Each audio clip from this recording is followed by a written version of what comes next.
A steel watch. Sold for $24 million. Not gold. Not diamonds. Just steel, gears, and time. While you can check the hour on your phone for free, billionaires are dropping the price of mansions on wristwatches. But here's what they know that you don't. The ultra-wealthy don't buy watches to tell time. Jeff Bezos wears an Omega. Elon Musk has been spotted with a Richard Mille. Bill Gates prefers his $10 Casio, but owns pieces worth hundreds of thousands. These aren't accessories. They're statements, investments, and in some cases, better than stocks. Today, we're diving deep into the world of haute horlogerie, the high art of watchmaking, and I'm going to show you exactly why a tiny machine on your wrist can cost more than most people's homes. Let's start with what you can't see. Inside a luxury watch, there are hundreds, sometimes thousands, of microscopic components, many smaller than a grain of rice. Each one is hand-finished by master craftsmen who've spent decades perfecting their skills. A single Patek Philippe watch takes 9 months to create. Some complications, the fancy features beyond telling time, can take years.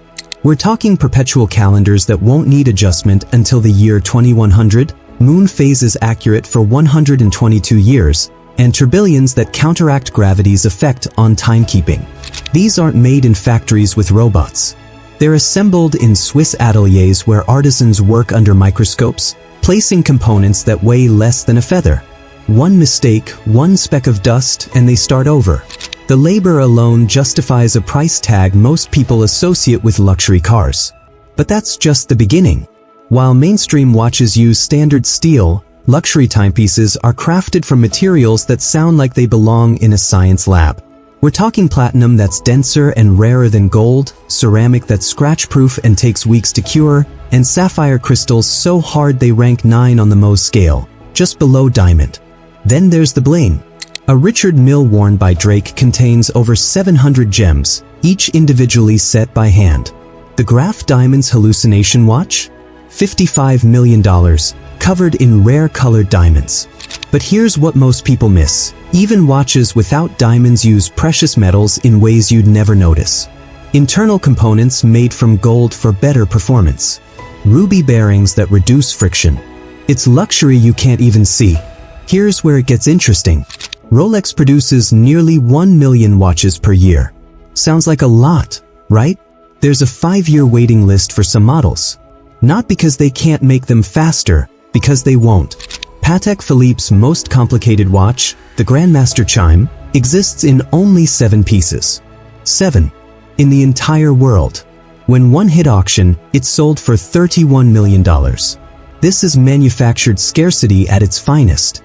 The brands control supply ruthlessly. You can't just walk in with cash and buy a Nautilus or a Royal Oak. You need purchase history, relationships. Sometimes you need to buy watches you don't want just to get on the list for the one you do. The ultra-wealthy understand something crucial. Scarcity creates value. When only a few thousand people can own something, everyone wants it. Here's what billionaires know that broke people don't. Luxury watches appreciate. A Rolex Daytona you bought 20 years ago for $5,000? Worth $40,000 today. Some Patek Philippe models have outperformed the S&P 500 over the past decade. Paul Newman's Rolex Daytona sold for $17.8 million. He originally bought it for $300. That's a 5 million % return on investment. For the ultra-rich, watches are portable wealth. No property taxes. Easy to transport across borders. Harder to track than bank accounts. They're wearing their diversified portfolio. Sotheby's and Christie's hold dedicated watch auctions multiple times per year, with 8-figure sales becoming routine. This isn't jewelry. It's an asset class. Let's be honest. Billionaires don't need another investment vehicle. They buy these watches because of what they signal. In rooms where everyone has private jets and yacht clubs, your watch is how you communicate status without saying a word. A Patek Philippe says, old money. A Richard Mille screams, tech wealth. A vintage Rolex whispers, I know things you don't. These are tribal markers for the 0.1%. Jay-Z raps about his $11 million hublet. Cristiano Ronaldo's watch collection is worth over $2 million. Conor McGregor walks into press conferences wearing timepieces that cost more than most people's retirement funds. At this level, it's not about telling time. It's about telling everyone else you've made it. So why are luxury watches so expensive? Because they're handcrafted mechanical marvels. Because they use materials most people can't pronounce. Because scarcity drives desire. Because they appreciate like art. And because they let the ultra-wealthy identify each other in a language the rest of us are still learning to read. The next time you see someone check a watch that costs more than your car, remember, they're not checking the time. They're checking their investment. They're wearing their status. They're speaking in a currency that has nothing to do with money and everything to do with legacy.